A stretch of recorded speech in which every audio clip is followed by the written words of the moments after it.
ဝစီကံမနောကံသဗ္ဗရောဂကသိန်းသောဤတို့ကိုရောက်ပါစေပထမဒုတိယတတိယတစ်ကြိမ်နှစ်ကြိမ်သုံးကြိမ်မြောက်အောင်ယာယတနာ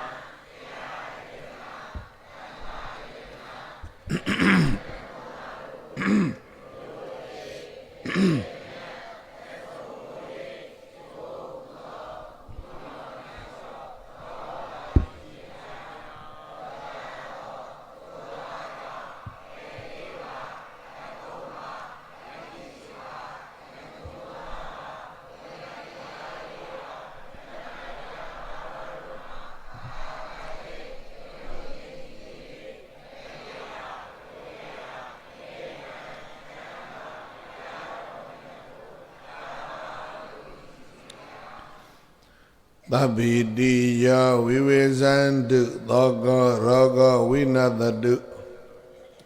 မာတေဘွန်တန္တရာယဒုက္ခိဒီဃာယုကောဘဝအဘိဝရဏသီလိသာနေသံဝုဒ္ဓပ္ပစာယိနောသတ္တရောဓမ္မဝဋ္ဌန္တုအာယုဝနောဒုက္ခံပလံသဗ္ဗိတိယဝိဝေဇန္တုဘေးရန်ခတ်သိမ်းတော့ကင်းငြိမ်းကြပါစေကုန်သတည်းသဗ္ဗသောကဝိနာတတုဆိုရိခတ်သိမ်းကင်းငြိမ်းပါစေတည်းသဗ္ဗရောဂဝိနာတတုယောဂခတ်သိမ်းကင်းငြိမ်းပါစေတည်းမာတေဘောတန္တရာယသင်တို့ဘေးရန်အန္တရာယ်ပါတခုမျှမရှိကြပါစေကုန်သတည်းဒုက္ခိတိကာယုကဘွန်တုကိုစိတ်နှပါချမ်းချမ်းသာသာသက်ရှိကြပါစေကုန်သတည်းအသောကတိကာယုကဘွန်တုဆိုရိတ်ကင်းกว่าစိတ်ချမ်းသာစွာဖြင့်အသက်ရှိကြပါစေကုန်သတည်းအရောဂတိကာယုကဘွန်တုအနာကင်းกว่าချမ်းသာစွာဖြင့်အသက်ရှိကြပါစေကုန်သတည်းအဘိဝရဏသီရိသာဘုရားတရားသံဃာယရဏသုံးပါးနှင့်မိဘဆရာကိုရှေခိုးတော်လေးအကျင့်ရှိကြပေကုန်သောဗုဒ္ဓဘာသာဤနောကြီးကုံသောပုဂ္ဂိုလ်တော်ကိုအယောသေးပြုတတ်သောအလေးအကျင့်ရှိကြကုန်သောသင်္သူရကောင်းပေါင်းတို့မှာအာယုစသည်တန်းရှိခြင်း၎င်းဝနောစယောအစဉ်ကောင်းခြင်း၎င်းဒုက္ခဆာကိုစိတ်နှပါချမ်းသာခြင်း၎င်းပလန်ဆကိုအာညာအားနှင့်ပြည့်စုံခြင်း၎င်းအရောကျန်စအနာကင်းกว่าကျမ်းမာခြင်း၎င်းဣတိသောပိစရမကျုတရားဤ၅ပါးတို့သည်နေဆံမြဲမပြတ်တသက်ပါလုံးဝတ္တတုတက်လာသောနေလိုတိုးလာသောရေလိုတနေ့တခြားတိုးတက်စီကားကြပါစေကောင်းသတည်း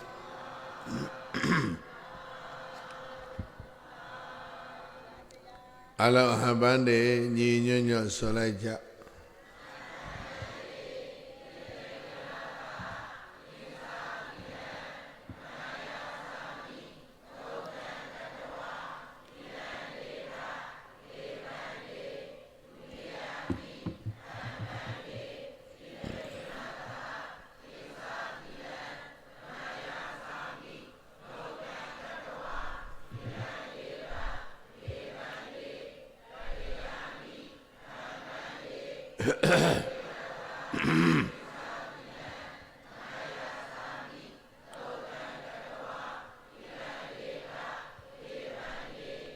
ယမဟာဝဒာမိဓမ္မတေထ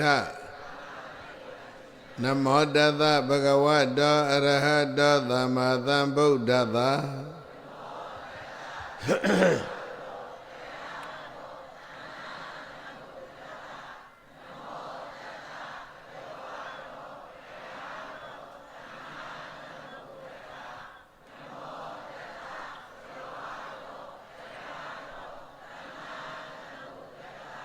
ဗုဒ္ဓံတရဏံကိသာမိဓမ္မံတရဏံကိသာမိသံဃံတရဏံကိသာမိ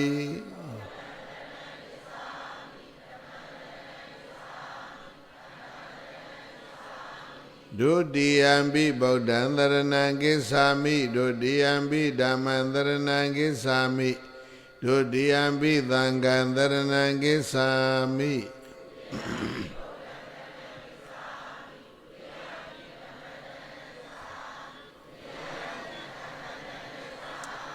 တတိယံပိဗုဒ္ဓံသရဏံကိစ္ဆာမိတတိယံပိဓမ္မံသရဏံကိစ္ဆာမိ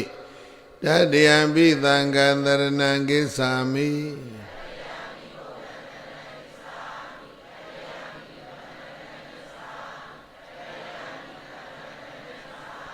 သရဏကဗနသံပုံဏံပါဏာတိပါဒဝေရမဏိသိက္ခာပရံသမာရိယာမိ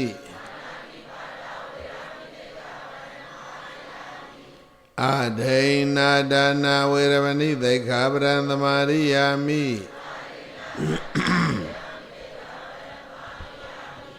ကာမေတုမိစ္ဆာစာရဝေရမဏိသိက္ခာပရံသမာရိယာမိ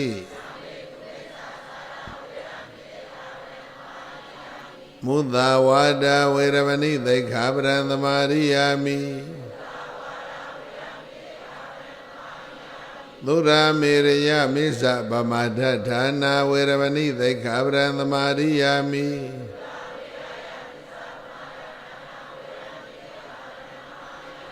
ဣဒံမေပုညံဘောဓိညာဏတပစ္စယောဟောတုဗန္တေရှင်ဘုရားမေဘုရားတပိတော်ဤဣဒံပုညံဤကောင်းမှုသည်ဘောဓိညာဏတ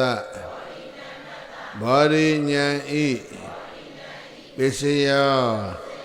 အထောက်အပံ့သည်ဟောတုဖြစ်ပါစေတည်းသာရဝနှလုံးပြော့ပြောင်းသူရကောင်းပေါင်းတော်တုံမေသင်တော်သည်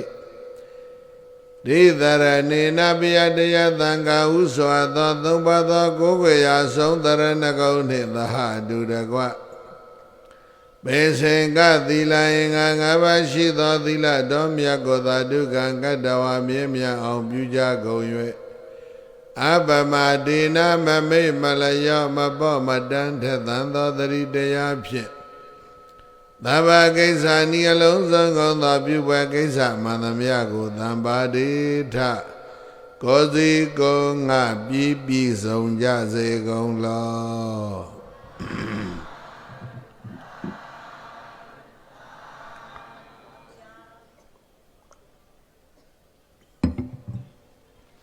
အလသောတရားချစ်ခင်သူတော်စင်များ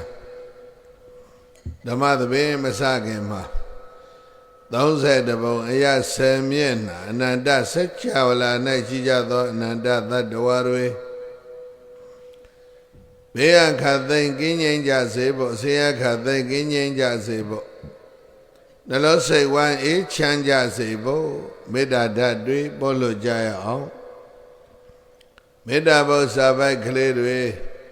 ဘုန်းကြီးဆိုပေးတဲ့နောက်ကလိုက်ပြီးတော့တစ်ခေါက်စီညီညွတ်ညွတ်ဆိုလိုက်ကြပြီးတဲ့အခါ3ခေါက်စီတပြိုင်နက်တည်းမေတ္တာပို့ကြရအောင်ကိုယ်စိတ်နှပြဘေးရန်กว่าချမ်းသာကြပါစေ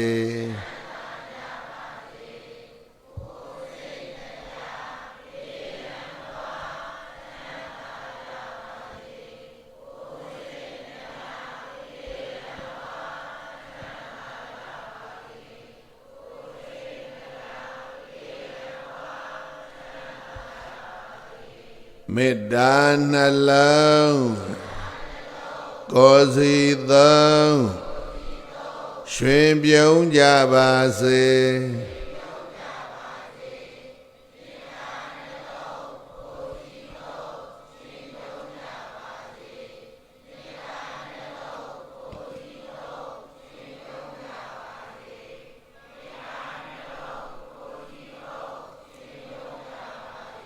မေတ္တာယံသူ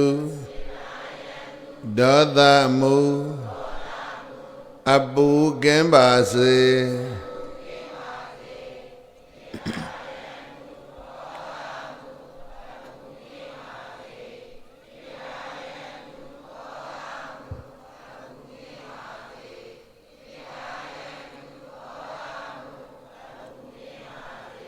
မေတ္တာရေစံ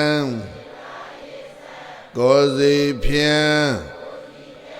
အေးချမ်းကြပါစေ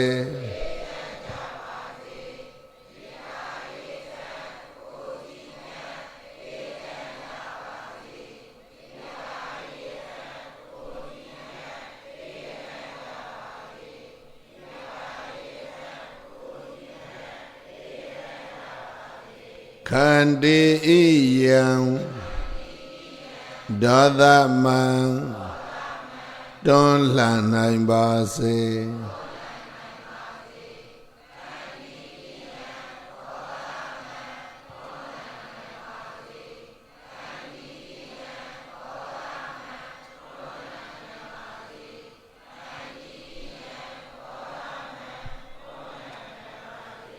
ခန္တီနှလုံး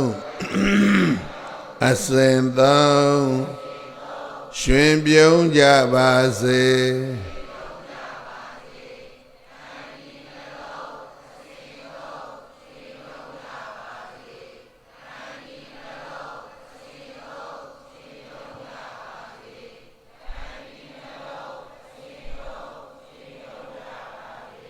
ဓမေတ္တာစွမ်း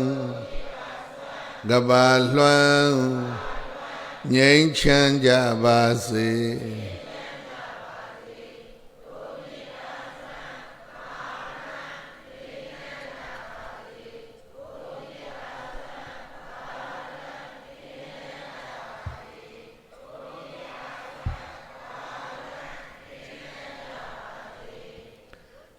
မေတ္တာနိသာကရလောကေသမ္မာပါတုဒုက္ခံကရောမေတ္တာတိတလရံတိဟိဒုက္ခန္တုဘုဒ္ဓိတာပစာလောကေသတ္တဝါအလီလီခောမိပိုးလတ်လောကတကဘာတွင်၌မေတ္တာနိသာကရောမေတ္တာအေလူဖွေးဖြူပဝင်းငွေလမင်းကြီးသည်သမ္မာတတ္တဝါတတွေဣမြစေဖို့အတရေရှုံးကားကောင်းမွန်စွာဒုက္ခံကရာသူလည်းဝန္တာငါလည်းရွှင်ပြုံးနှလုံးစိတ်ဝမ်းလန်းလာယခုချမ်းသာကိုပြုလျက်ဘာတုယံလည်းကင်ဝေးဘေးလည်းမခအေးရဖို့ရှုံးမြအတရေထွန်းပပါစေတည်းမေတ္တာတိတလရံတိဟိမေတ္တာဖွေးလျာအေဒဆောင်သည့်အယောင်အဝါတို့ဖြင့်မေတ္တာတိတလရံတိဟိမေတ္တာဖွေးလျာအေဒဆောင်သည့်အယောင်အဝါတို့သည်ဘုသိတံဘုံပေါင်းလွှမ်းထောင်မွမ်းမလထိတွေ့အကုန်သောပဇာကပခေဘွယ်ပြေးပြေး၌တည်နေများစွာတတ္တဝါတို့သည်ဒုက္ခန္တုကိုစိတ်အေးကဘိယံကွာ၍ဝမ်းသာတကွချမ်းသာကြပါစေကုန်သတည်း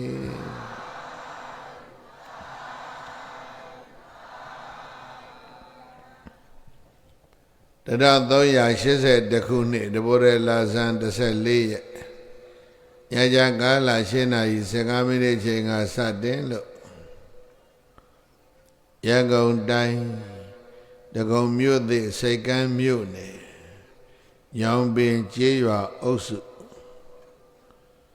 ဘုရင်တော်လမ်းမကြီးပေါ်မှာအပိငချောက်ငပြာကြီးလုပ်ငန်းမိသားစုတွေပေါင်းစုလို့ကောင်းမှုတစ်ခုဖြစ်စေဖို့အစဉ်ချင်းပါတဲ့သေတကူဓမ္မသဘင်မှာရောက်တရကဥမြင့်လွင်တော်ဆန်းဆန်းအေးသာမောင်ကျော်မိုးနိုင်သမိမသင်္စာဆိုမဆုတင်စာခိုင်မိသားစုတို့မတ္တိဓမ္မဒါနပြုသဖြင့်ဆင်ကျင့်ပါသောသီရကုဓမ္မသဘင်ကိုယခုအခါမေတ္တာသီသမေတ္တာပရဏာနဲ့စတင်ဖွင့်လှစ်ပါပြီဓမ္မသဘင်ပွဲသို့အခက်ရောက်ရှိလာခဲ့ကြကုန်သောတရားချစ်ခင်သူတော်စင်ပရိသတ်ပေါင်းတို့နှင့်တကွ30ပုံအရ10မျက်နှာအနန္တစัจ जा ဝဠာ၌ရှိကြကုန်သောအနန္တသတ္တဝါတွေဘေးအခါသိမ့်ကင်းငြိမ်းကြပါစေအစဉ်အခါသိမ့်ကင်းငြိမ်းကြပါစေနှလုံးစိတ်ဝမ်း အေးချမ်းကြပါစေလို့မေတ္တာဓာတ်တွေဖြန့်ဝေပြီးတော့ဓမ္မသဘင်ကိုစတင်ဖွင့်လှစ်ပါပြီဓမ္မသဘင်စတင်ဖွင့်လှစ်ပြီးဆိုတဲ့အချိန်ဟာ7 နာရီခွဲဖြစ်ပါပြီအဲ့တော့အလုံးသောသူတော်ကောင်းတွေမြမလိုစကားတစ်လုံးဘုန်းကြီးပြောထားမယ်နော်ဘဝအထက်တန်းကိုတက်လှမ်းဖို့ဒါနပြု၍လေကားဆောင်တန်ထောင်ရမယ်ဒါဗမာစကားဒါနကောင်းမှုပြုပြီးတော့နတ်ပြည်တက်ချောင်းဆောင်တန်လေကားထောင်ရမယ်ဒီဒိဗ္ဗေဒါနံသက္ကသသောပါဏံဒါနပါဋိယမௌဒ္ဓမံဒါနံဥစုကတံမေကံဒါနံမောက္ခပဒံဝရံသာရဝနှလုံးပြော့ပြောင်းသူရကောင်းပေါင်းတို့ဒါနလူဒါနပြုကြတယ်ဆိုတာဟာသက္ကသသောပါဏံနတ်ပြည်တေချောင်းဆောင်တန်လေကံထောင်တာနဲ့တူတယ်ပရိသတ်ရဲ့လူဒါနပြုတာဟာနတ်ပြည်ပြမပြည်တက်ဖို့ဘာလို့ထားဆောင်တန်လေကားထောင်တာအလုံးပြောဆောင်တန်လေကားထောင်တာဒါနနော်ဘုန်းကြီးကိုဒီစတိတ်ခုံပေါ်တက်ထတောင်မှလေကားလေးနဲ့တက်ရတယ်လေကားမရှိရင်ဒီအမြင့်တက်လို့မရဘူးဟိုးမှလေကားကြီးတစ်ခုတွေ့တယ်နော်အမြင့်ကိုတက်သွားတာအဲ့ဒါထက်တန်းတက်ချင်ရင်လေကားရှိမှအစင်းမြင့်မြင့်တက်ချင်ရင်လေကားကောင်းကောင်းထောင်ရှေကန်းရှိရှိထောင်အဲ့တော့မြတ်စွာဘုရားကပြောတယ်နတ်ပြည်ပြမပြည်တက်ဖို့ရန်တဲ့အလုံးဘာလို့ရမလဲဒါနပြု၍လေကားထောင်ရမယ်ဘာပြု၍ဘာထောင်အလူဒါနပြုတာဟာနတ်ပြည်တက်ဖို့ဘာလို့ထားလေကားထောင်တာဘုန်းကြီးတို့ဒီကောင်စေကန်းကလူတွေနော်ကိုနတ်ပြည်တက်ဖို့အစဉ်သင်းဖြစ်သွားကြပြီကိုယ်တည်းကနော်အလူတွေနော်ပေးသွားကြတယ်စကိုင်းတောင်လုံးမှာချောင်းပေါင်းပေါ့လေဟိုကတော့တောင်ကြားတဲ့မို့လို့ချောင်းခေါ်1365ရှိတယ်အဲ့ဒီ1365မြတ်ရှိတဲ့ကျောင်းကြောင်တွေမှာယဟန်သာမဏေသူရသီလရှင်တွေ16850ရှိတယ်အဲ့ဒါအရတွဲရှိတဲ့ယဟန်သာမဏေသူရသီလရှင်တွေအတွက်ဘုန်းကြီးတို့လှူလာတာသီတကူအပြည့်တက်ပြီးတော့ရေလှူပေးလာတာနှစ်40ခရီးရှိသွားနှစ်40ခရီးရောက်တော့စက်အဟောင်းတွေကိုမောမှပြင်ဆင်ပြီးတော့အသာလေးစက်ရုံဟောင်းလေးနဲ့ပြတဲ့ကလေးလိုသိမ့်ထားစက်ရုံအသစ်တွေအကုန်ဆောက်3ခုနံပါတ်1စက်ရုံမှာဆက်ဘုန်းကြီးတို့10လုံးနံပါတ်2စက်ရုံမှာဆက်8လုံးနံပါတ်3စက်ရုံမှာဆက်4လုံးအကောင်အသစ်တွေကြီးတက်ပြီးတော့ပိုင်လိုက်များလည်းပဲတော်တော်များများအသစ်ပြန်ဆွဲအနေအပြည့်မြေပုံကို control map ခေါ်တယ်ဒီကနေ့တော့ကောင်းငင်က Google ကြည့်လိုက်တာနဲ့မြေပုံကဆွဲလို့သိလွယ်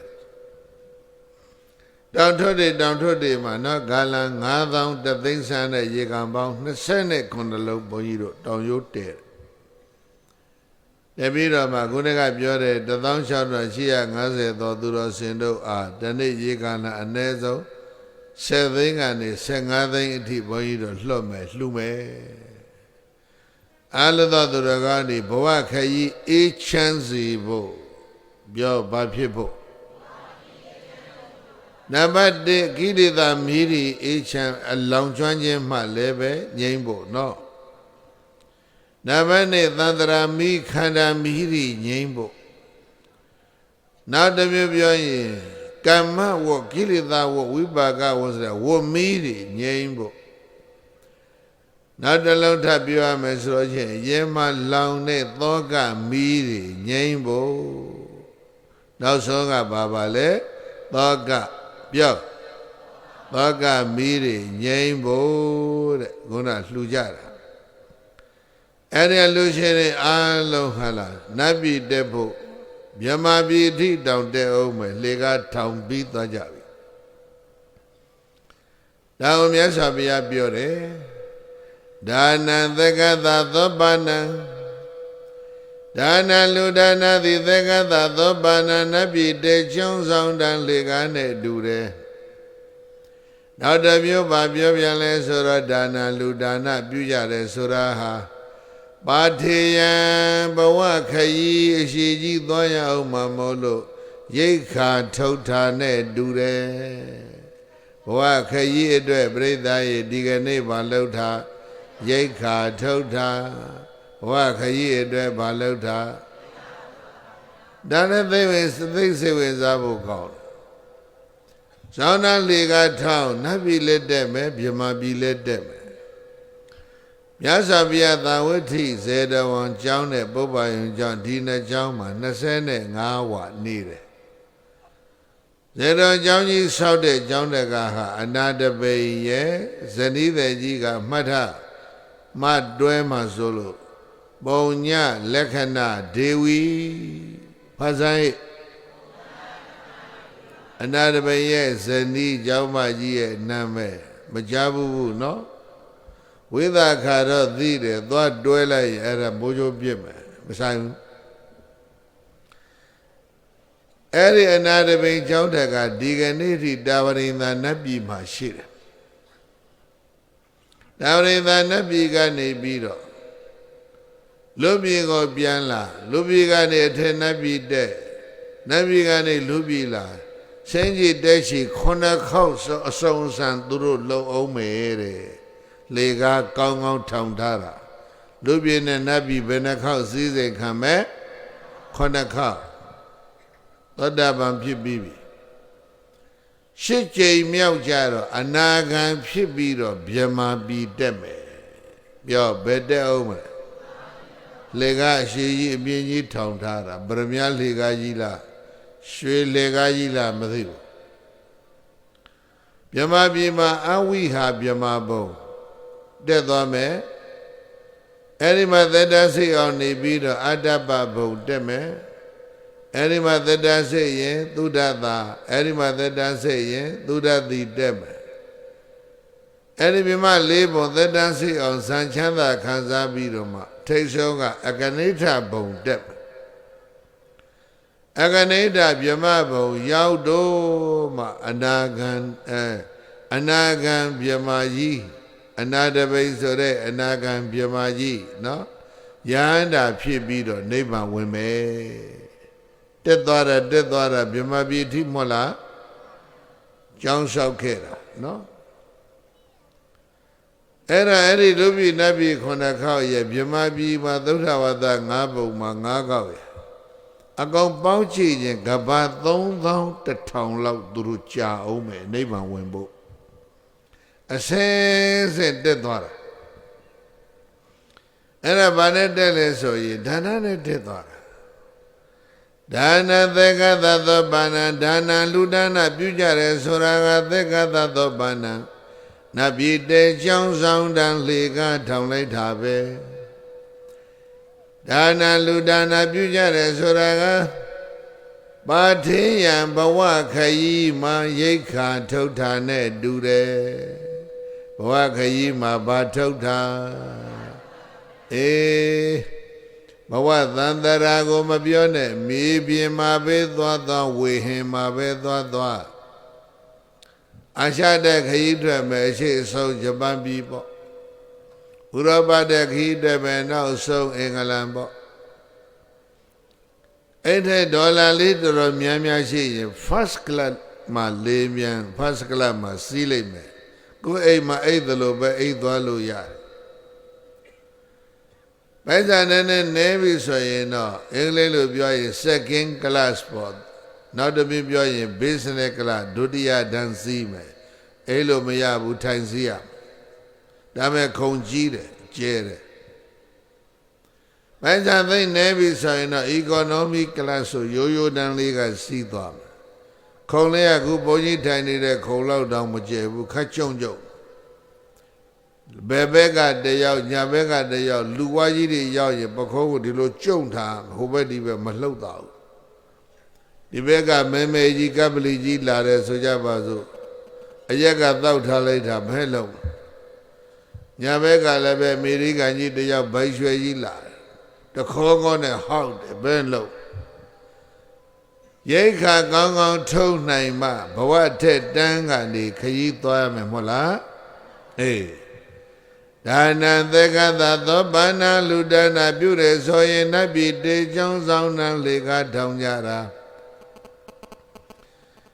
ဒါနံပတိယမௌဒ္ဓမလူဒါနာပြုကြတယ်ဆိုတာကဘဝခရီးရှည်ကြီးသွားမဲ့ပုဂ္ဂိုလ်တွေအတွက်ဘာလို့ထားလဲဟိရိတ်ခါထုတ်ထားဘာလို့ထားများများထုတ်ထားဘဝသန္တရာခရီးဘယ်တော့ပြီးမှမသိဘူးနာတကဒါနဥစုကတမေကလူဒါနပြုကြတယ်ဆိုတာဟာနိဗ္ဗာန်ခရီးကိုဖြောင့်တန်းစေတယ်ပြောဟိနိဗ္ဗာန်ခရီးကိုဖြောင့်တန်းစေတယ်ကောက်ကောက်ကွေ့ကွေ့မရှိဘူးဒါနလူဒါနပြုကြတယ်ဆိုတာကမောက္ခပဒံဝရံ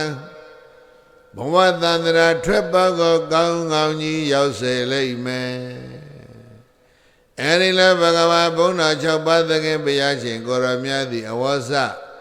ကရုဏာရှိထားမေတ္တာအဖြင့်ဟောကြားတော်မူခဲ့ပါပေသတည်း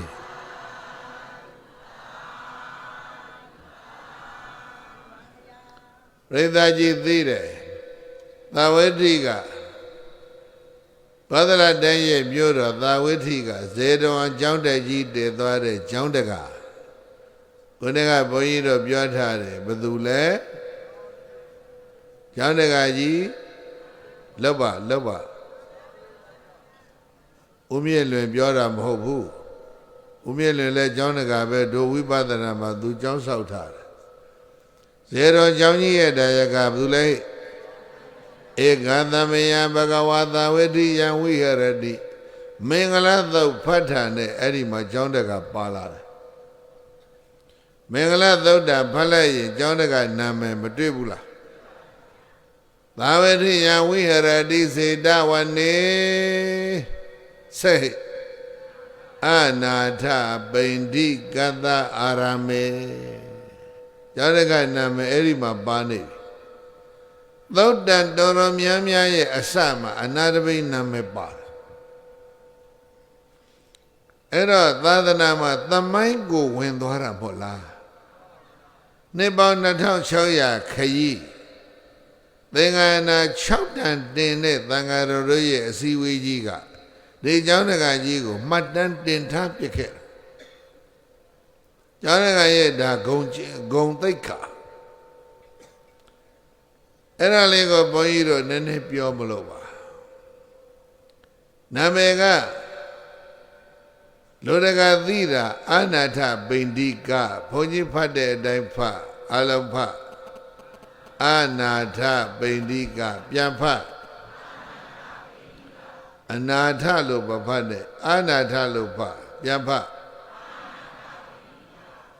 အာနာထဆိုတာကကိုးကွယ်ရမဲ့ခိုးကိုးရမဲ့လို့အဓိပ္ပာယ်ရတယ်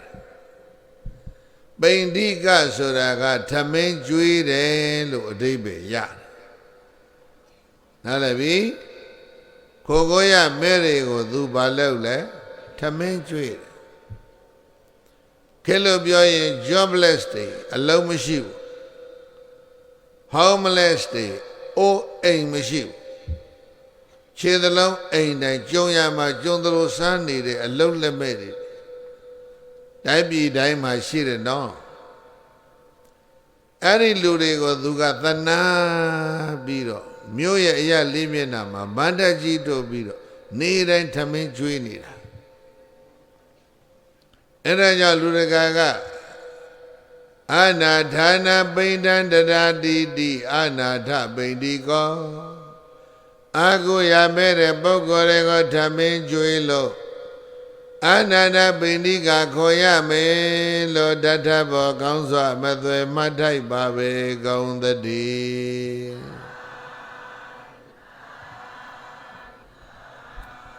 ခိုကိုရမဲ့တွေကိုဓမင်းကျွေးလို့ဘာခေါ်မဲ့သူနာမဲ့အနာထပိန္တိကဖယားနဲ့မတွေ့ခင်ဗုဒ္ဓဘာသာမဖြစ်ခင်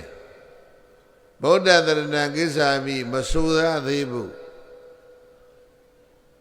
နိဗ္ဗာန်အကြောင်းလည်းဘာမှမသိသေးဘူးနတ်ပြည်နိဗ္ဗာန်ဘာမှမသိသေးဘူးအဲ့ဒီအချိန်တည်းကသူဘာလုပ်နေတာလဲခိုကိုရမဲ့တွေကိုဓမင်းကျွေးနေတာကျောင်းဆောက်တာကနောက်ကျအဲ့ဒါသူရဲ့အလူဒါနဟာနော်နတ်ပြည်တက်ဖို့ပြမပြည်တက်ဖို့နိဗ္ဗာန်သွားဖို့ဆိုတဲ့ရည်ရွယ်ချက်သူ့မှာဘာမှမရှိဘူးကိုရမဲ့တွေသနာဖို့ကောင်းနေ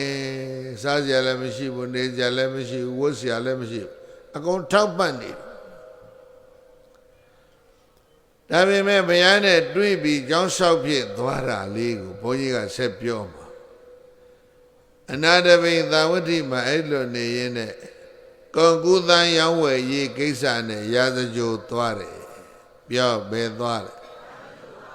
ရာဇကြိုကမဂဓတိုင်းရဲ့မြို့တော်ဗေမိသရမင်းရဲ့နိုင်ငံသူနေတာကကောသလတိုင်းသာဝတိမြို့ကောသလမင်းကြီးရဲ့နိုင်ငံ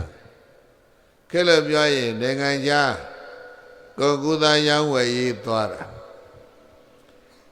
အဲ့ဒါဟိုဘက်ကကုန်းတဲ့တယောက်နဲ့ညီကိုအရင်လိုချစ်ခင်ပြီးတော့ရာဇယောကသတိတယောက်နဲ့ချစ်ခင်ဖြစ်ပြီးတော့မောင်နှမချင်းလဲပြီးတော့လက်ထပ်ကြတယ်တဲ့ဒါလေးလည်းပဲစိတ်ဝင်စားစရာကောင်းတဲ့မိတ်ဖွဲ့နီးတစ်ပါးဘာချင်းလဲနှမချင်းလဲဟေးတငယ်ချင်းကုန်းတဲ့ရီငါနှမမင်းယူမင်းနှမငါဘေးနှမချင်းလဲပြီးတော့လက်ထထားရာဇကြိုမှာမိတ်ကောင်းတယောက်ကောင်းရသမီးရောက်ဖအဲ့တော့ရာဇကြိုကိုမြတ်စွာဘုရားကနှစ်ဝါရတော့ရောက်လာတယ်ဒုတိယဝါမြတ်စွာဘုရားရာဇကြိုမှာဝါကတ်တယ်မြတ်စွာဘုရားဒုတိယဝါရာဇကြိုဝါကတ်နေတော့ဗိမိသရဘုရင်ကြီးကဝေလုဝံလှူတယ်ရာဇကြိုကသူ့ရောက်ဖသထေးကမြတ်စွာဘုရားသူလည်းကြောင်းလှူကျင်ပါတယ်ဆိုပြီးတော့